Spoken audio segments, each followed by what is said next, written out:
that. And so if I am so focused on staying on the line, I can't fulfill my assignment. But my God is big enough to handle my fault, my strokes, grubs, my mess ups, because he's already prepared for what I might do. He knows what I'm going to do before I do it, and he already made preparation for me before I get there.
What follows darkness is light.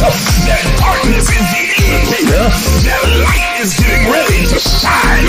So there it is in Genesis, when darkness was upon the face of the deep, and God in the spirit form moved upon the face of the waters, and then God said, let there be.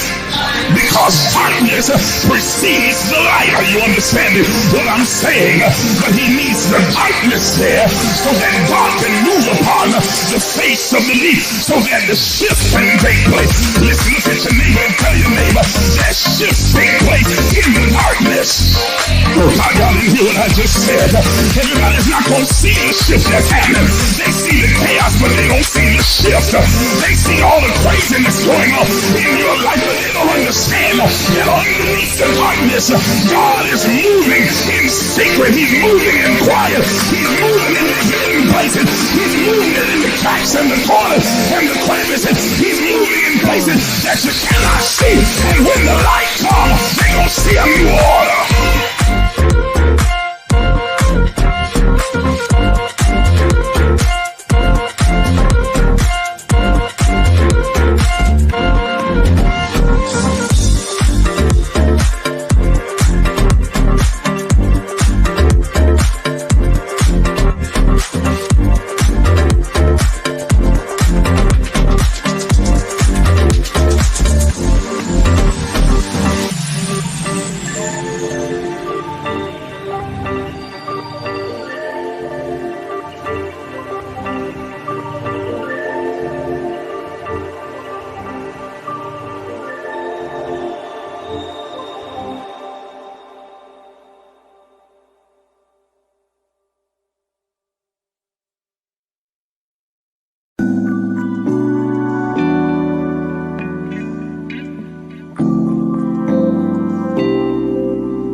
But untying.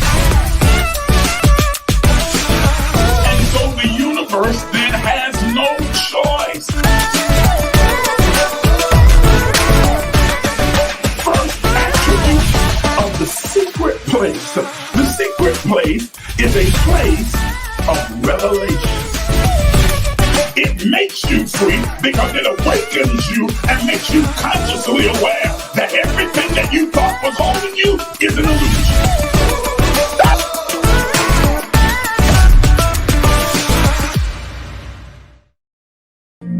Good morning, good people. Great day, splendiferous day, magnificent morning.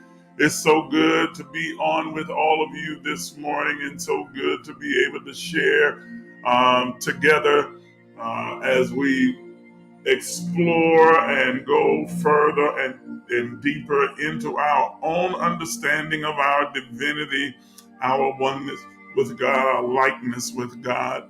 Welcome to Emerge the Movement, where we are empowering people on their journey towards spiritual wholeness. I am glad that you joined me. I'm your host, Isaac J. Miles Sr., and I am happy to be able to offer some insight, understanding, revelation, and intriguing topics of conversation that I know will strengthen and empower you and equip you with the necessary tools to be able to create and curate the kind of life that you most desire. Now, there doesn't seem to be a whole lot of us that are on this morning. I don't know where everybody is, so y'all know that I'm not going to just have a conversation with myself. So we're going to give it a few more moments. And I see you, Toya, as always, tagging and sharing with everybody. I appreciate your diligence, your faithfulness. I can always depend on you to do just that. But right now, there seems to be about two of us on. I see you, Kiwi. I see you. And I'm glad that you're here. So I'm going to give it a little while longer. And if this is not a good time, this doesn't work out well, then we'll just try it again on another day. Because I'm not on to have a conversation with myself. I am on to have a conversation with you and to empower those of you who are interested in spiritual growth and development. So as you come on, those of you who are on, say something real quick, to give a hello and how you doing and all those other good things. And we're gonna, like I said, just tarry and pause for just a little while longer.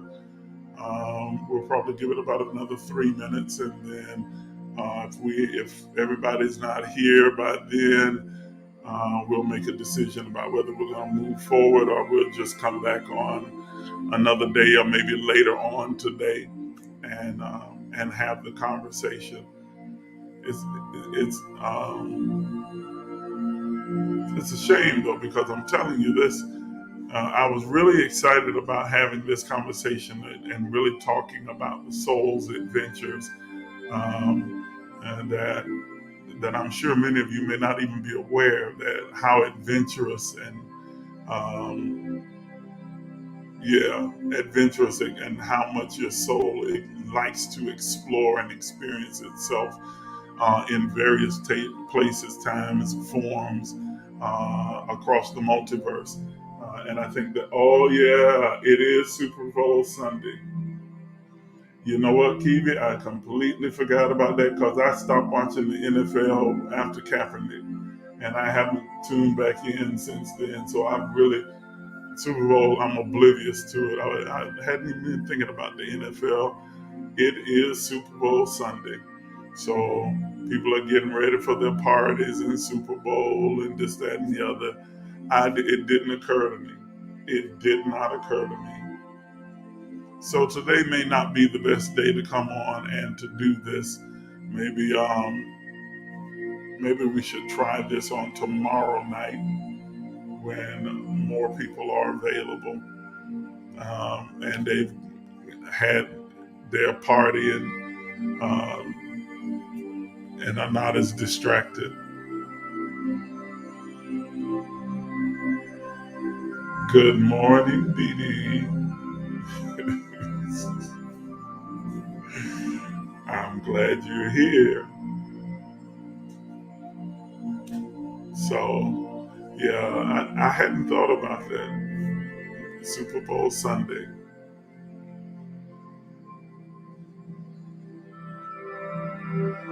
Okay, well, I tell you what.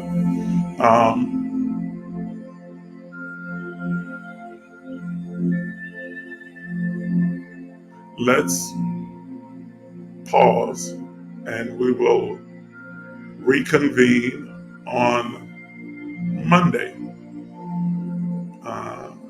And maybe more people will be attuned and less distracted and ready to get into the learning process.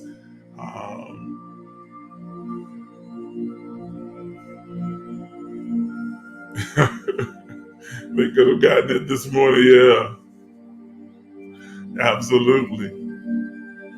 Absolutely.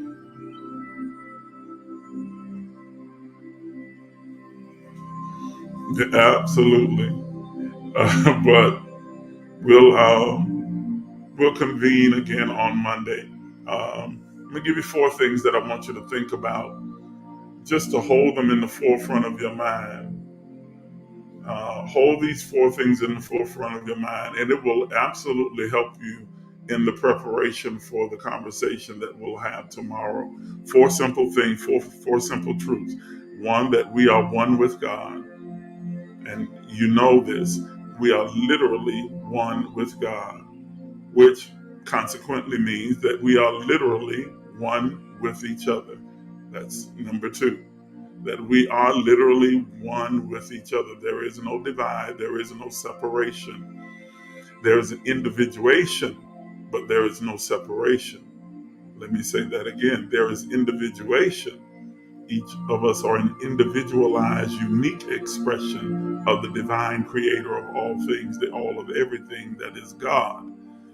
And we are all individuations or individualized, unique expressions of soul. But we are all literally one soul, one spirit. Okay? One soul, one spirit, individualized. The third thing is that we are not our bodies. I really need for you to focus on that and concentrate on that as we prepare for the conversation about the adventures of the soul. These are some foundational truths that you need to really embrace and grasp. You are not your body. Okay? Your body is simply the shell, the casing, the vehicle that the soul inhabits and experiences itself in the earth. Let me say that again. Your body is literally just the shell, the vehicle that the soul inhabits to experience and know itself in the earth. Please pay attention to every word that I just said. It is the vehicle or the place that it inhabits so that it can experience and know itself in the earth. You are not your body. Your body is not you. You are not your body. You are not defined by your body. Okay? It is your temple, therefore should be cared for. It is designed to last for an eternity. So if we care for it properly and deal with it healthily and keep it strong, then it will continue to last. And it is subject to the energy that we project or release from the soul.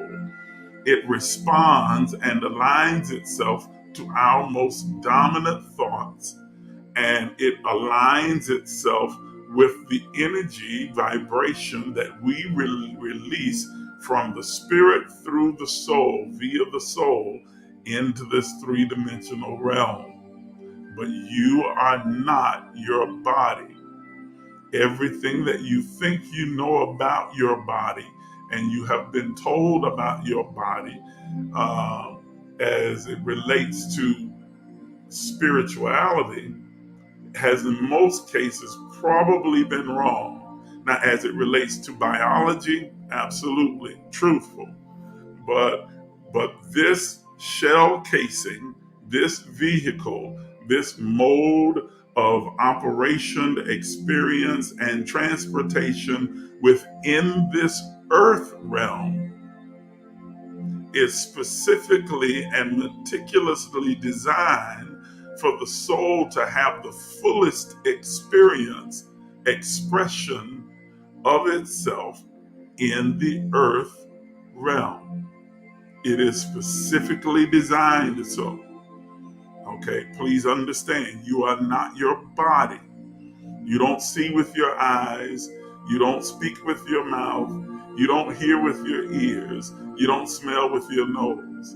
Your eyes, your ears, your nose, and your mouth are the vehicle through which the soul is experiencing those sensations.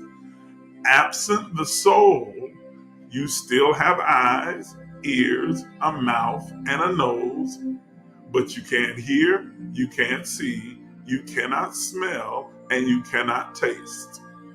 You go in the funeral home and look at those bodies, go to any funeral, and they have eyes, they have ears, they have a nose, they have a mouth, but they can't see, they can't speak, they can't smell, they can't hear, they can't taste, because they are simply the vehicle. What gives them life, what creates the experience, is the presence of the soul. And so the soul uses the body as its vehicle of experience and expression. So you are not your body. Your body is not you. We become so defensive and protective of it, but your body is not you.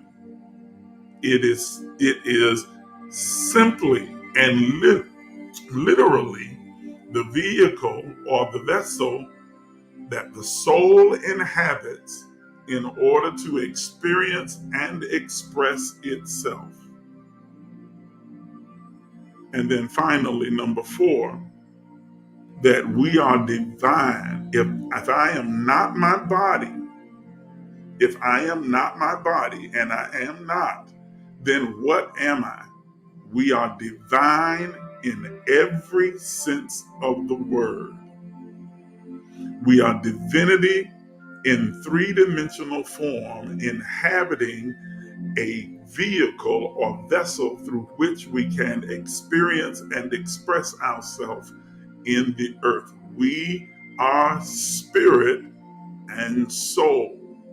We are a spiritual being. We are a divine spiritual being, possessing all the attributes of divinity.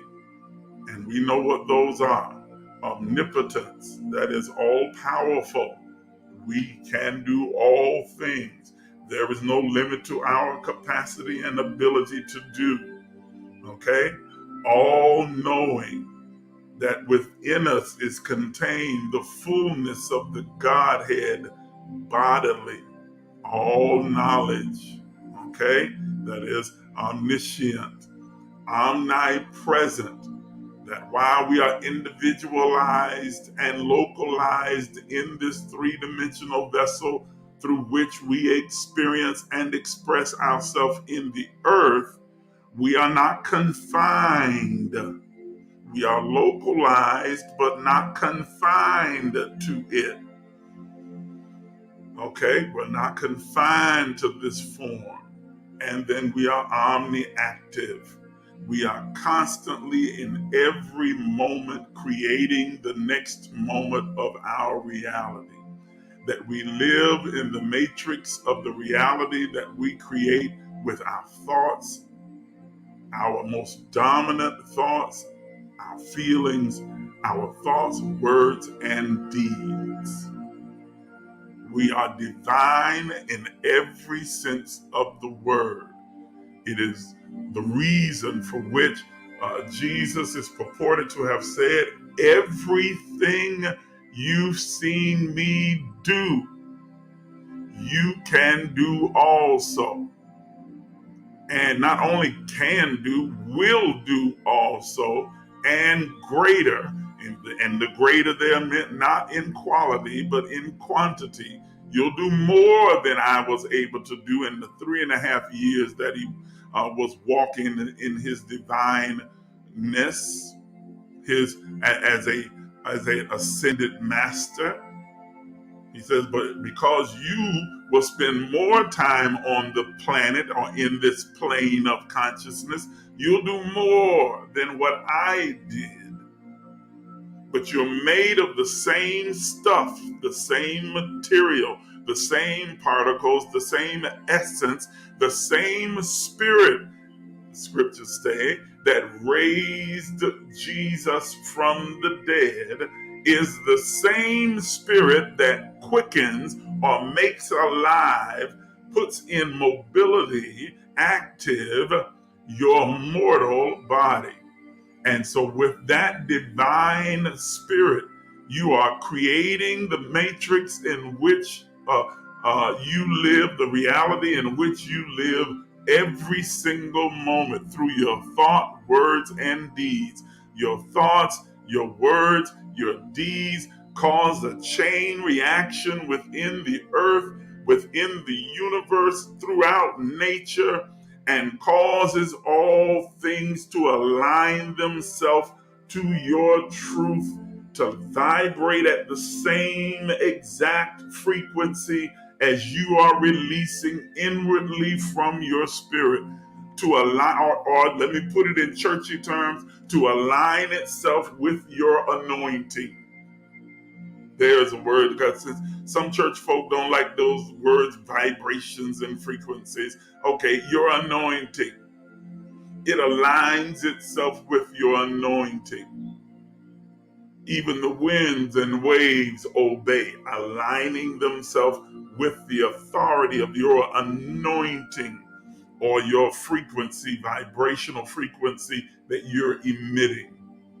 You are divine. So I need you to really think on those 4 basic principles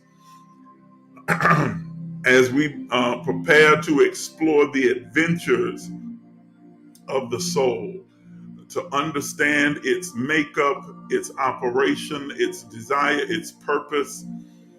If you understand the soul and how it functions, then you will better understand yourself. And it's one of the most liberating things that you can come to a knowledge or understanding of, because once you understand it, you begin to relax and not be so stressed and so anxious and so upset and up in arms and guarded and paranoid about so many different things, because you don't understand what's happening within you, what your soul is doing. Many times, most times, I'd say 99% of the time, the soul knows what the mind is yet to conceive. Let me say it again, that the soul knows what our conscious mind has yet to conceive. The soul knows, understands conceptually what the mind has yet to be able to conceive. Because in our forgetfulness, our deliberate forgetfulness, and the packing on top, piling on of all of these other beliefs and ideas and concepts that have been forged upon us from in utero up until our adulthood. It is there with these multiple voices trying to drown out the sound of our own authentic soul or our own real authentic voice. We have these echoes going off in our mind, in our conscious mind, telling you don't do this, don't do that, don't go here, don't go there, don't be this, don't be that, do this, do that, do this, do this, do the other, have this, go there. Not that have been generated from your innermost being, not that have been generated from your authentic voice, but have been generated from the voices of your parents, your grandparents, your uncles, your aunties, your cousins, your preacher, your pastor, your apostle, your bishop, your teacher, your friends, your cousins, your lovers, your encounters, your scars, your traumas, all of them, all these voices echoing in your head, some of them conflicting with the others, causing all kinds of paranoia, anxiety, fear. Are you hearing me? Which is like the ultimate enemy, fear, and it paralyzes you from really living out your authentic self. And the soul is there speaking as the voice of the spirit. The soul is there speaking as the mouthpiece, the megaphone, the voice of the spirit, trying to press through all the other echoing voices on the surface. And so it uses your feelings. This is why feelings are not fleeting. They're not sometimey. They're not wishy-washy. Feelings that emanate from the soul are the language of the soul that is trying to pierce through to the conscious mind and invade it with ultimate truth. Now, feelings that originate in the mind are fleeting, because every imagination and thought and image we create within our own mind can produce an emotion that will produce a feeling. But feelings that originate from the soul, that intuitive knowing, intuitive understanding, that intuition or instinct that is pushing up against all of those echoing voices, so that even though you believe what Mama Nim and Bishop Nim and all of those other Nims said, are you hearing me? There is a knowing within you that says, yeah, but that doesn't quite sit right with me. That doesn't align with my truth. It doesn't serve me. Something's not quite right about this. How do we know the difference between those feelings that begin with our soul and those that, you got it already, okay, because I thought I just answered it, and those that originate with the mind? Those thoughts, those beliefs, those ideas, those concepts that originate in the mind are most often based or have as a foundation fear. They are fear-based. Most religions are fear-based. Most cultural norms are fear-based. Societal norms are fear-based. Humanity has morphed into a society that uses fear to try and contrast and control its population. Everything is fear-based. Better watch out. Better not do this. If this happens, oh, you don't want that. No, you don't want this. No, don't do that. No, don't do that. No. Everything is fear-based to try and corral you into limiting yourself to the parameters set by men. Are you understanding what I'm saying? But the moment that you listen to your innermost voice, that intuitive knowing, that instinct that resonates from deep within you, that all of you know and all of you recognize, that is the voice of your soul. It runs counterclockwise. It is antithetical to fear. It knows no fear. It knows no limitation. It is expressive and expansive.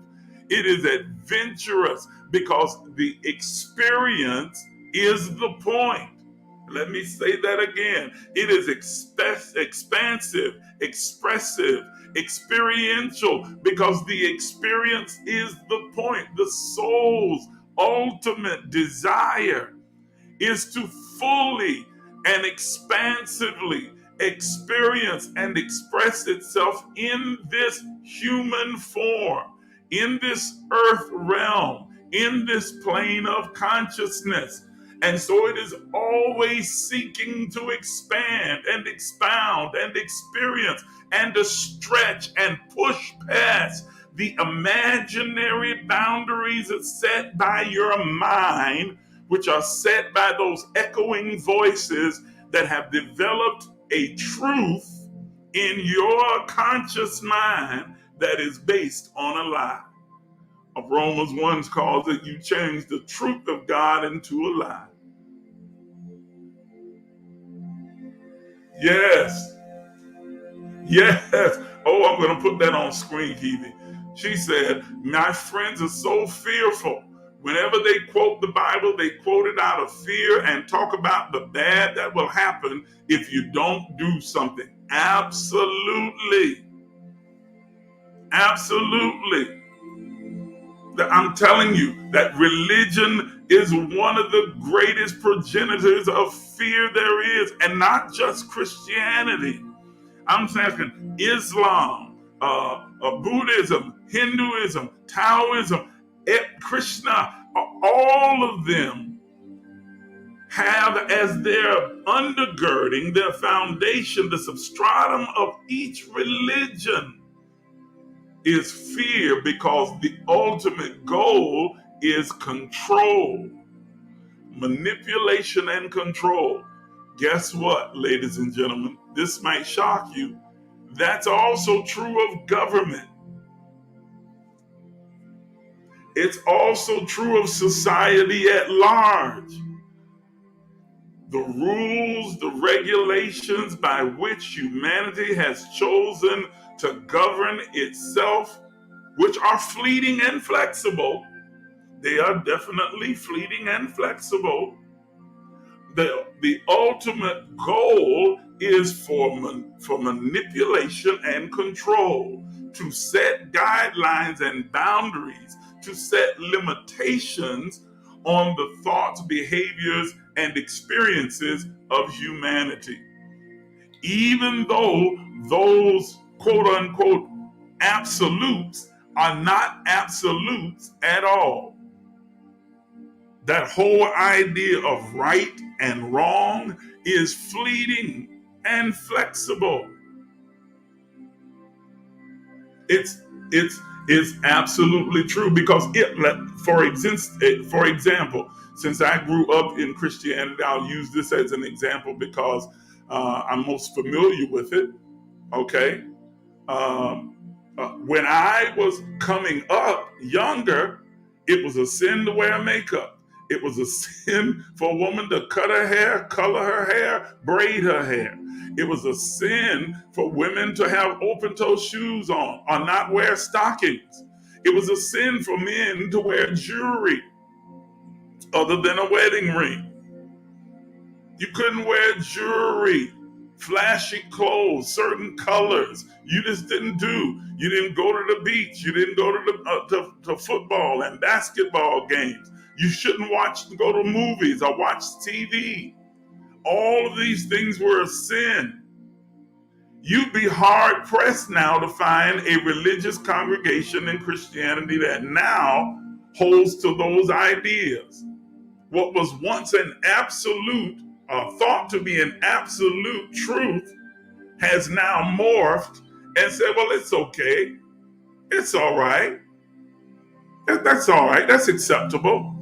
As society shifted, as religion shifted, as humanity began to shift its view, then what was true and absolute at one point is no longer true and absolute at this point.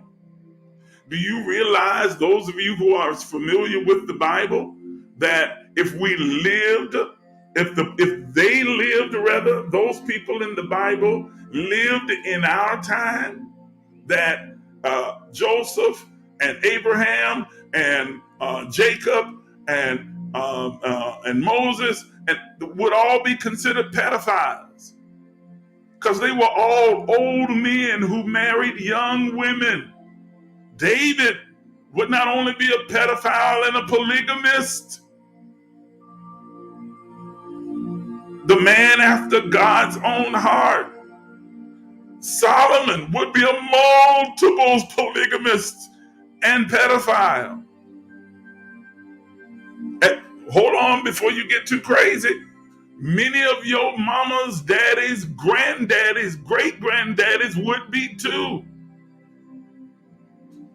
The generation right before mine, it was quite common for girls to get married at 14, 13, 14, 15 years old and start raising a family. And usually their husbands were in their 30s and 40s. That was the norm in society. Now they would be considered nasty, pedophile, evil, sick,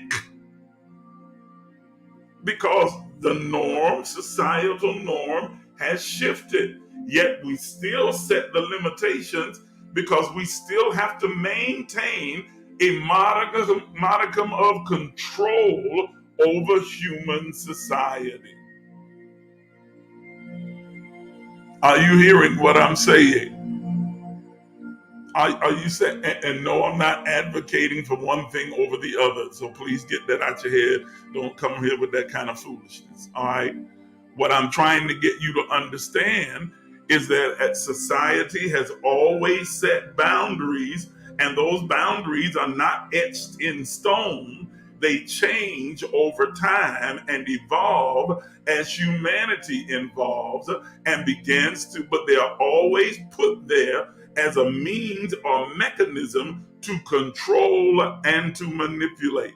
And so society tells you that you can't do this and you can't be that and you can't behave this way and you can't say that and you can't think this way and you should do this and you should be this and you should have this, and if you don't have it, then something's wrong with you. And if you're not that, then something's wrong with you. And if you don't believe this, then you're the outcast, because we're supposed to be a monolithic society where we all think and believe the same basic fundamental things as true, that we all agree this is right and this is wrong.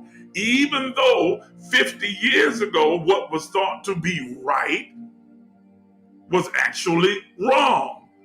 And now we consider it wrong. You're talking about, come on, we're talking about this in a country that at one point believed it was absolutely right to own other human beings, to enslave them, to treat them like cattle. Come on.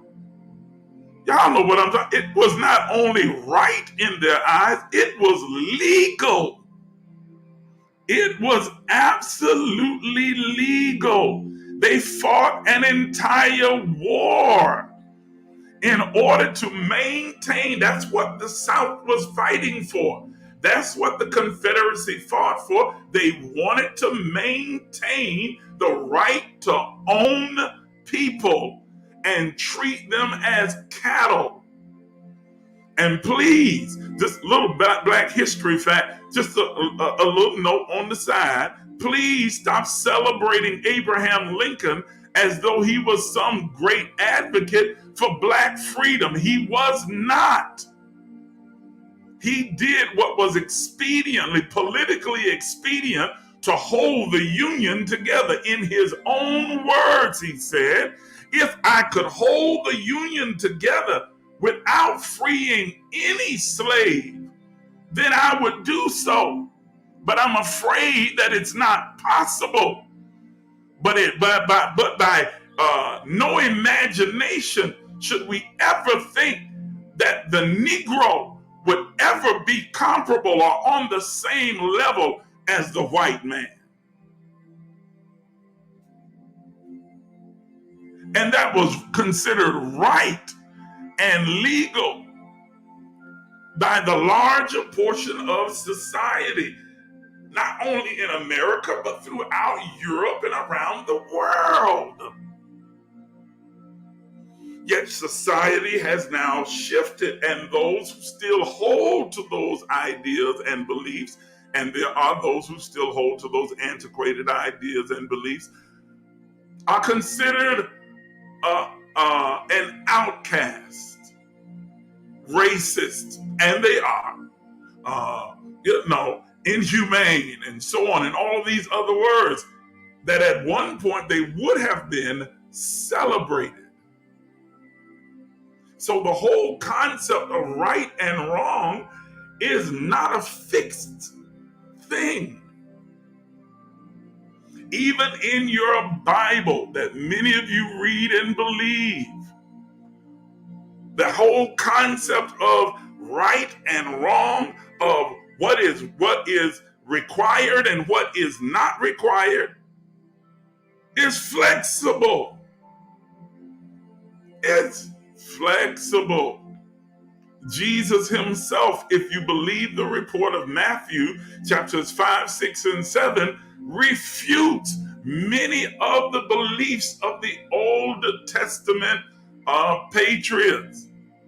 He says, I know you have heard that A, B, C, D, and G, but I say to you, A, B, C, D, E, F. Are you hearing what I'm saying? He's like, I know you've always believed this, but here is what's really true. And here is where we are now. And here is the place we are in at this moment. Otherwise, we'd still be around here sacrificing turtle doves and cows and calves. And are y'all hearing what I'm saying? Instead, we embrace human sacrifice. That was Jesus being murdered and crucified and offered up as a human sacrifice. That's a whole nother conversation. But are you understanding what I'm saying?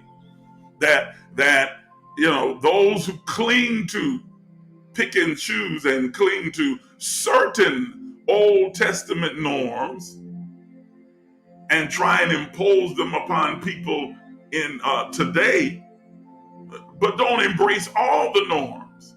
They went through the whole thing of women in pants, but forgot about mixing two different types of fabric and material. They went through the whole thing about what they thought was or defined as homosexuality, but then didn't talk about the adultery and women being stoned to death and women being the property of men and having no rights and no say-so and no autonomy over their own being. So do we think that that's still right? That women should have no autonomy? That they should just basically be the slave of the man? Of course not. All I'm saying is all of those things fluctuate. So don't allow anyone to tie you in to an absolute. What you have to do, and here it is, that's on the larger scale. Hold on. That's on the larger scale. That's on the broader scale. On the smaller scale, the same is true of you. What was right and true for you at one point in your life is no longer true for you now. What served you when you were 17, 18, and 19 no longer serves you at 35, 40, 50, 60, 70, and 80. Okay? It no longer serves you. What you held as an absolute truth at one place in your life is no longer an absolute truth for where you are now. It shifts with the change of circumstance and with your own evolution. So what is true for you, what best serves you today, may not be what's true and best serves you next week, next month, next year. Now, does it make what's true for you now wrong? No, because what's true and serves you now is right for you now. It just may not be right for you there. depending upon your circumstance, your environment, and what you are choosing to be. I'll give you another example. It's like if I came to visit you at your house with a wetsuit on, I had on a wetsuit and flippers and a snorkel and an oxygen tank, and you're like, so are you getting ready to go scuba diving? No, I just came over for a visit. Just thought I'd come hang out for a little while. Maybe we can Netflix and chill. Maybe we can have some macaroni. Maybe, go and barbecue in the back. I don't know, but just coming to hang out. You would think I had lost my mind. Why? Because what I'm wearing is not wrong inherently, but it doesn't fit the situation or the circumstance that I'm in. If I were diving off a boat in that outfit, it would be perfectly acceptable. But it's not acceptable and thought of as crazy for me to be sitting up in the living room eating pork chops in a snorkel and a wetsuit. You change for the environment in which you're going to be in. You adapt, you change, you evolve, and what is good for one place may not be good for the other. Those of you who are of African descent on this line live know that if you work in certain professions, you have to know how to code switch. Come on, let's be real. You put on your white boy voice. Hello, how are you today? You know that's not how you normally talk. You know that's not who you really are. You know you loud and crafty.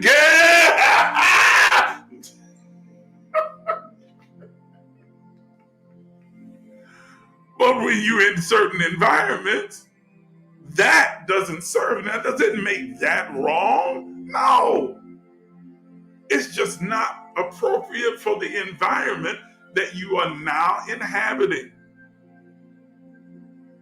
Neither is right nor wrong. It is what best serves you in the moment. I was supposed to be getting off here. I haven't even gotten to the whole adventures of the soul. We'll still deal with that. I guess I'll come back tomorrow night and we'll deal with that anyway on tomorrow night. I just got hung up on these 4 principles. I was going to give you the 4 and get off and then come back. I got caught up. It's your fault, Toya. I'm blaming you. I don't know why. I'm just blaming you. It's your fault. I don't have a reason. I'm just going to blame you. It's your fault. So we are, because we are divine in every sense of the word.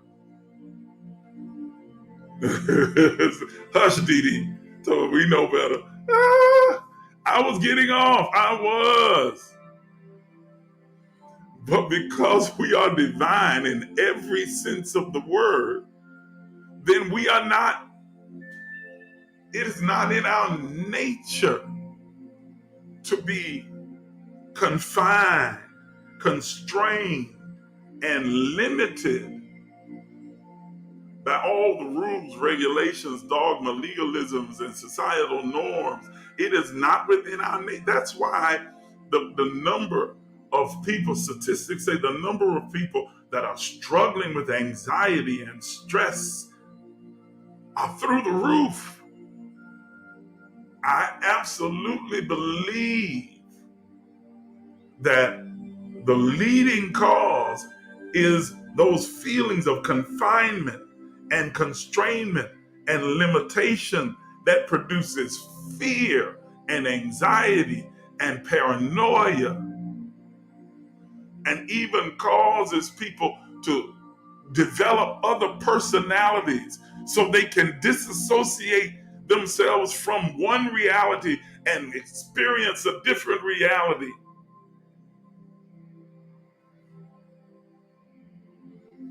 I absolutely believe it. because of those confinements. And imagine I'm not talking about your body, because you are not your body. You are this divine, omniscient, omnipresent, omnipotent, and omniactive being, spirit, soul that is individualized, uniquely experiencing and expressing itself in this form. Imagine it. Imagine how difficult and challenging it is to be confined to such a limited form in such a limited environment. And to do it consistently for 60, 70, 80, 100 years, even though time doesn't really exist, time is an illusion. But to be caught in that time warp, that illusionary time warp for 100 years, confined by all of the social, religious, cultural, environmental norms.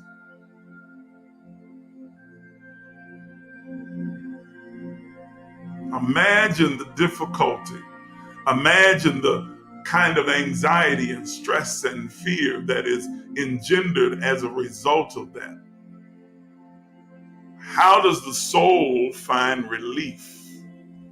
How does the soul fully experience and express itself if it is only confined to that individualized form?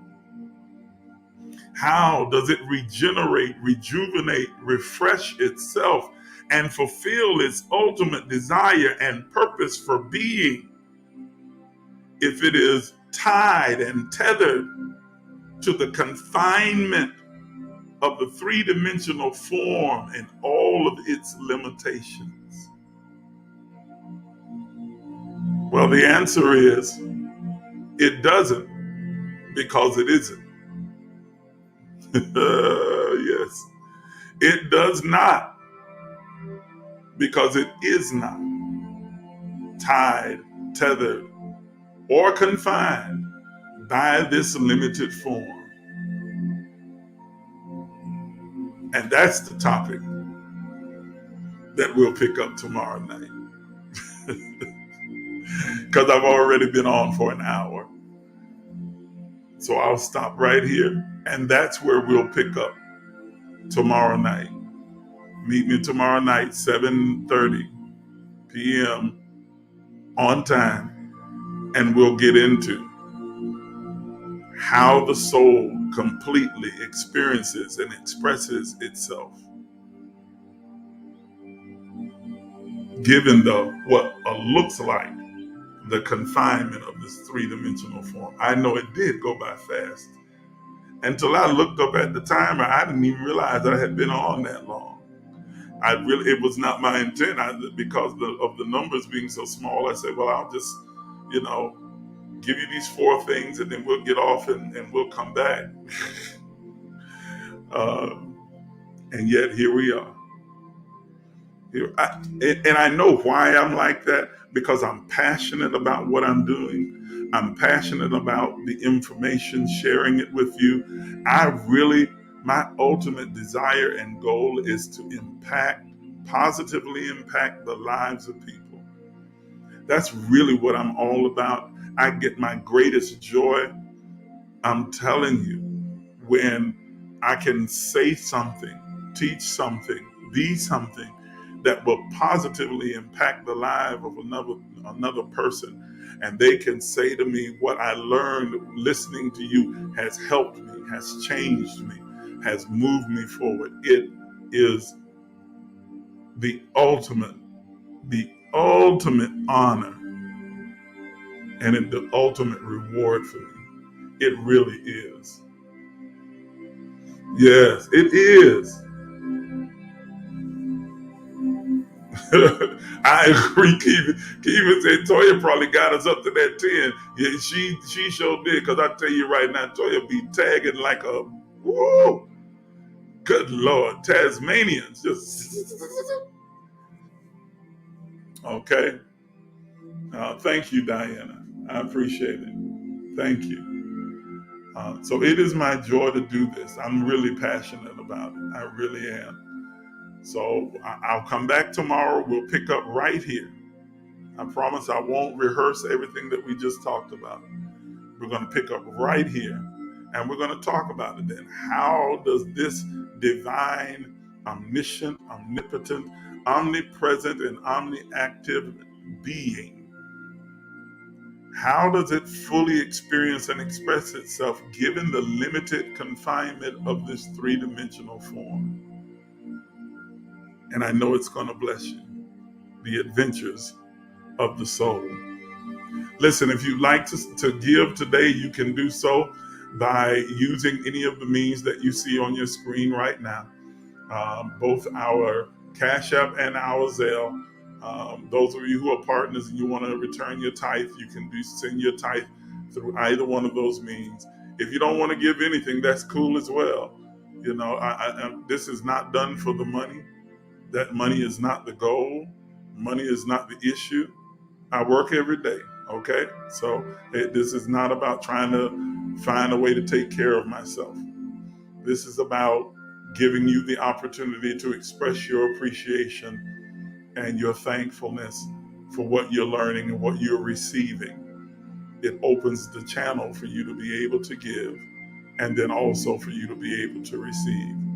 We understand the principle that anything that you want to see or multiply or manifest in your life, you have to give it. Whatever it is that you want to receive, give it. That's a universal principle. You want more love, give love. You want more joy, give joy. You want more money, give money. You want more time, give time. Whatever it is that you want, give it, and it will be multiplied back to you. So if you want to take advantage of this opportunity to give, then you're more than welcome to do so. I appreciate you, and I thank you for your generosity. Thank you for joining me for this morning. I'll see you back here on tomorrow night at 7:30. Bring some friends with you. Let's get these numbers all the way up.